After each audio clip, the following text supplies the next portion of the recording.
Hello दोस्तों, अपनी आज के इस वीडियो में हम राजनीतिक सिद्धांत के अर्थ को जानने की कोशिश करने वाले हैं।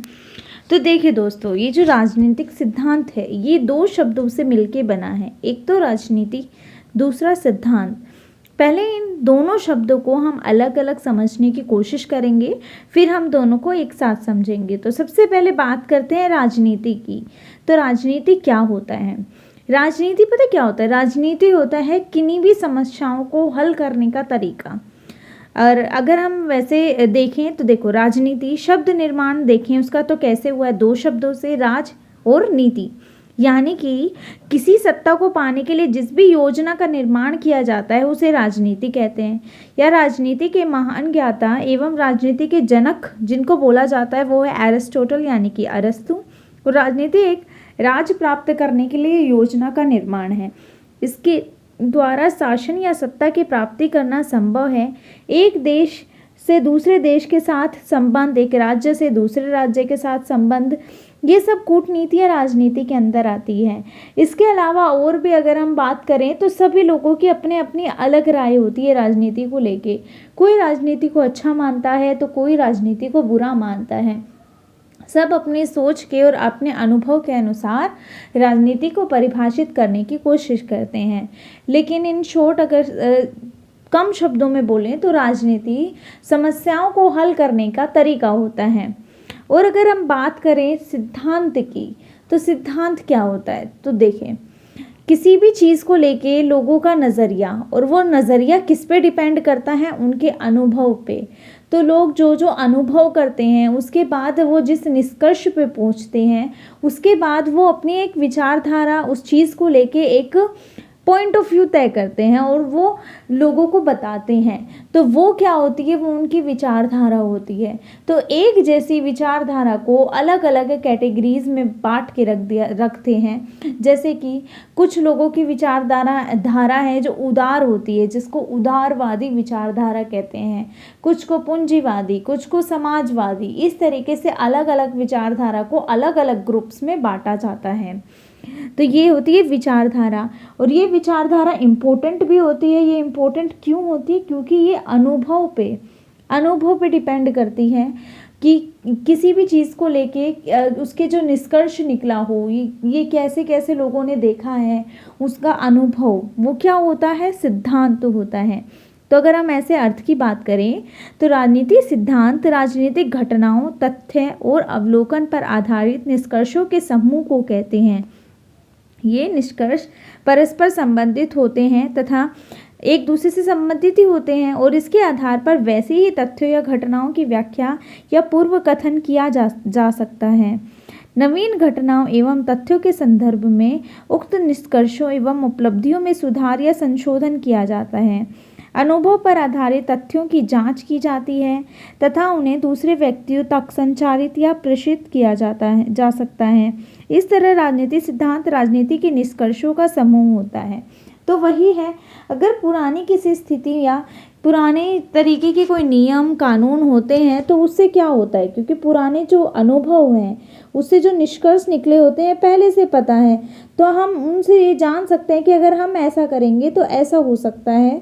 ये होने की संभावनाएं बहुत अधिक है। इससे क्या होता है? हमें पहले से ही उसके बारे में थोड़ा सा हम जागरूक हो जाते हैं, या फिर अगर हम ऐसा करेंगे तो ऐसा हो सकता है, यानी कि एक तरीके से हम भविष्य भी निर्धारित कर सकते हैं उस चीज़ का। तो ये हमारी क्या होती है? राजनीतिक सिद्धांत होते हैं। अगर राजनीतिक सिद्धांत की बात करें तो अंग्रेजी के शब्द पॉलिटिकल थ्योरी है इसका अंग्रेजी ट्रांसलेट। थ्योरी शब्द की उत्पत्ति यूनानी भाषा की थ्योरिया से हुई है, जिसका अर्थ होता है एक ऐसी मानसिक दृष्टि जो एक वस्तु के अस्तित्व और उसके कारणों को प्रकट करती है। कार्ल पॉपर के मतानुसार सिद्धांत एक प्रकार का जाल है जिसमें संसार को समझा जा सकता है।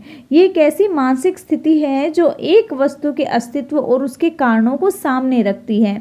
तो आप देख सकते हैं कि वही बात है, इसमें अनुभव बहुत ज़्यादा डिपेंड करता है।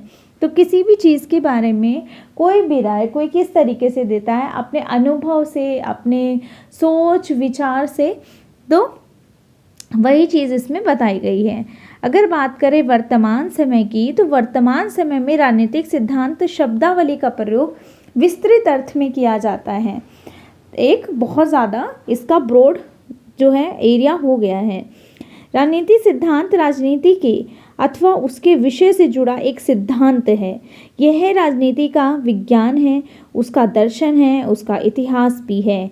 इस अपने शाब्दिक रूप में यह दो शब्दों से मिलकर बना है, राजनीतिक और सिद्धांत। तो राजनीतिक घटनाओं को लेके लोगों के जो सिद्धांत है वो राजनीतिक सिद्धांत कहलाते हैं। अब बात करें अगर राजनीतिक सिद्धांत की परिभाषा की, तो अलग अलग वैज्ञानिकों ने अलग अलग रूप से इसे परिभाषित करने की कोशिश की है, जिसमें से कुछ इस प्रकार हैं। राजनीतिक सिद्धांत ये किसके राजनीतिक विज्ञान शब्दकोश के अनुसार है कि राजनीतिक सिद्धांत घटना चक्र का मूल्यांकन है, उसकी व्याख्या और उसकी भविष्यवाणी करने वाले चिन्ह समूह हैं कि ऐसा करने से एक तो ये क्या है और अगर ऐसा करते हैं तो इससे क्या क्या हो सकता है। ये क्या है, ये राजनीतिक सिद्धांत से ही पॉसिबल हो सकता है ये सब चीज़ें। अगर बात करें डेविड हेल्ड की, तो इन्होंने इनकी पुस्तक है पॉलिटिकल थ्योरी टुडे, इसमें विषयक अवधारणाओं व सामान्य सिद्धांतों का ताना बाना इन्होंने बुना है उसके अंदर, जिसमें हम सरकार, राज्य व समाज की मुख्य विशेषताएं, उनकी प्रकृति व उद्देश्य से संबंधित विचारों, मान्यताओं व वक्तव्यों व तथा मनुष्य के राजनीतिक सामर्थ्य का अध्ययन करते हैं इसके अंदर। अगर हम करें एंड्रयू हैकर के अनुसार उनकी बात, तो राजनीतिक सिद्धांत एक और बिना किसी पक्षपात के अच्छे राज्य तथा अच्छे राज्य की ओर, दूसरी ओर राजनीतिक एवं सामाजिक वास्तविकताओं की पक्षपात रहित जानकारी की तलाश है। अगर जॉन पेलेमेंट्स की बात करें तो उनके अनुसार राजनीतिक सिद्धांत सरकार के कार्यों की व्याख्या के साथ साथ सरकार के उद्देश्यों का भी व्यवस्थित चिन्ह है। और नेडल बोले तो नेडल के अनुसार सिद्धांत का अर्थ प्रत्यात्मक योजना की तार्किक रूपरेखा अथवा ढांचा है। और जॉर्ज कैटलिन के अनुसार राजनीतिक सिद्धांत राजनीतिक विज्ञान और राजनीतिक दर्शन दोनों का मिश्रण है, जहां संपूर्ण सामाजिक जीवन के नियंत्रण के विभिन्न स्वरूपों की प्रक्रिया की ओर ध्यान आकर्षित करते हैं।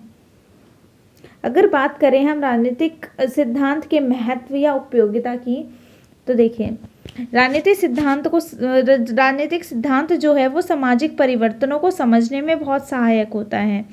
तो मानव समाज की एक गतिशील संस्था है जिसमें दिन प्रतिदिन मानव क्या है, समाज की गतिशील संस्था जिसमें दिन प्रतिदिन परिवर्तन होते रहते हैं और ये परिवर्तन समाज की राजनीतिक, आर्थिक और सांस्कृतिक जीवन पर कुछ ना कुछ तो प्रभाव डालते ही हैं।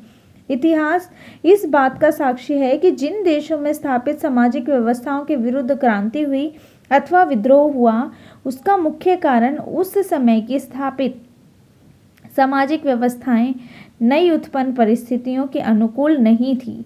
फ्रांस की सन 1789 की क्रांति का उदाहरण हमारे सामने है। कार्ल मार्क्स ने राजनीतिक सिद्धांत को एक विचारधारा का ही रूप माना है और उसका विचार था कि जब नई सामाजिक व्यवस्था वर्ग विहीन अथवा राज्य विहीन समाज की स्थापना हो जाएगी तो फिर सिद्धांतीकरण की आवश्यकता नहीं रहेगी। मार्क्स ने एक विशेष विचारधारा और कार्यक्रम के आधार पर वर्ग विहीन और राज्य विहीन समाज की कल्पना की थी। उसका यह विचार ठीक नहीं है कि समाज स्थापित हो जाने के बाद सिद्धांतीकरण की आवश्यकता नहीं रहेगी। ये एकदम गलत है। और राजनीतिक सिद्धांत की राजनीतिज्ञों, नागरिकों और प्रशासकों के लिए उपयोगिता होती है। तो राजनीतिक सिद्धांत के द्वारा वास्तविक राजनीति के अनेक स्वरूपों का शीघ्र ही ज्ञान प्राप्त हो जाता है, जिस कारण वे अपने सही निर्णय ले सकते हैं। डॉक्टर श्यामलाल वर्मा ने लिखा, उनका यह कहना केवल ढोंग या अहंकार है कि उन्हें राज सिद्धांत की कोई आवश्यकता नहीं है या उसके बिना ही अपना कार्य कुशलतापूर्वक कर रहे हैं अथवा कर सकते हैं। वास्तविक बात यह है कि ऐसा करते हुए भी वे किसी न किसी प्रकार के राज सिद्धांत को काम में ले रहे होते हैं। मतलब बिना सिद्धांतों के तो कोई भी काम हो ही नहीं सकता। और समस्याओं के समाधान में भी सहायक होते हैं राजनीतिक सिद्धांत। राजनीतिक सिद्धांत का जो महत्व है वो राजनीतिक समस्याओं के समाधान से जुड़ा हुआ है। एक राजनीतिक चिंतक परिस्थितियों का गहन अध्ययन करता है और उस परीक्षण के आधार पर अपने कुछ समाधान प्रस्तुत करता है, जिनसे मानव जीवन यानी कि संपूर्ण व्यवस्था को लाभ प्राप्त होता है। अतः समस्याओं के समाधान के दृष्टिकोण से राजनीतिक सिद्धांत ही बहुत उपयोगी हैं। मानव समाज की प्रगति के लिए भी बहुत ज़रूरी है राजनीतिक सिद्धांत। राजनीतिक सिद्धांत मानव समाज की राजनीति, संवैधानिक तथा वैधानिक प्रगति में सहायक होते हैं। इनके द्वारा नवीन तथ्यों का ज्ञान तथा आने वाली समस्याओं के संबंध में पूर्वानुमान करने में सहायता प्राप्त होती है। वर्तमान वैज्ञानिक युग के राजनीतिक सिद्धांत और अधिक हो गया है भविष्य की योजना में सहायक। तो राजनीतिक सिद्धांत का उद्देश्य केवल वर्तमान परिस्थितियों की समालोचना करना ही नहीं, बल्कि भविष्य के लिए योजना निर्धारण करना भी है, ताकि एक बेहतर भविष्य का निर्माण किया जा सके। उदाहरण के लिए प्लेटो के द्वारा अपने प्रथम व महत्वपूर्ण आदर्शवादी रचना द रिपब्लिक में न्याय, शिक्षा और साम्यवादी सिद्धांतों के साथ साथ अनेक सिद्धांतों का प्रतिपादन आदर्श राज्य की परिकल्पना हेतु किया गया है। इसी प्रकार सकारात्मक उदारवादी चिंतकों के द्वारा न्यायपूर्ण समाज के लिए लोक कल्याणकारी राज्य की स्थापना में विभिन्न सिद्धांतों का प्रतिपादन किया जाता रहा है। अगर बात करें हम राजनीतिक सिद्धांत की प्रासंगिकता की, तो इसको निम्नलिखित आधारों पर समझा जा सकता है। ये राज्य और सरकार की प्रकृति तथा उद्देश्यों का क्रमबद्ध ज्ञान उपलब्ध करवाती है कि किस तरीके से क्या क्या काम कर रही है सरकार। ये सामाजिक और राजनीतिक वास्तविकता तथा किसी भी समाज के आदर्शों की एवं उद्देश्यों में संबंध स्थापित करने में सहायक होती है। इसके अलावा ये व्यक्ति को सामाजिक स्तर पर अधिकार, कर्तव्य, स्वतंत्रता, समानता, संपत्ति, न्याय आदि के बारे में सचेत करवाते हैं। ये सामाजिक और आर्थिक व्यवस्था को समझने तथा उससे संबंधित समस्याओं जैसे गरीबी, हिंसा, भ्रष्टाचार, जातिवाद आदि के साथ जूझने के लिए सैद्धांतिक विकल्प प्राप्त करते हैं। सिद्धांत का कार्य केवल स्थिति की व्याख्या करना ही नहीं होता, ये सामाजिक सुधार अथवा क्रांतिकारी तरीकों से परिवर्तन संबंधी सिद्धांत भी प्रस्तुत करते हैं। जब किसी समाज के राजनीतिक सिद्धांत जो होते हैं वो अपनी भूमिका सही तरीके से निभाते हैं, तो वे मानवीय विकास का एक महत्वपूर्ण साधन बन जाते हैं। जनसाधारण को सही सिद्धांतों से परिचित करवाने का अर्थ केवल उन्हें अपने उद्देश्यों और साधनों को सही तरीके से चुनने में सहायता करना है नहीं है, बल्कि उन रास्तों से भी बचाना है जो उन्हें निराशा की तरफ ले जा सकते हैं। तो आज की वीडियो में इतना ही। वीडियो अच्छी लगी हो तो चैनल को लाइक, शेयर, सब्सक्राइब ज़रूर कर दें। साथ में देखते रहिए जीके बैंक।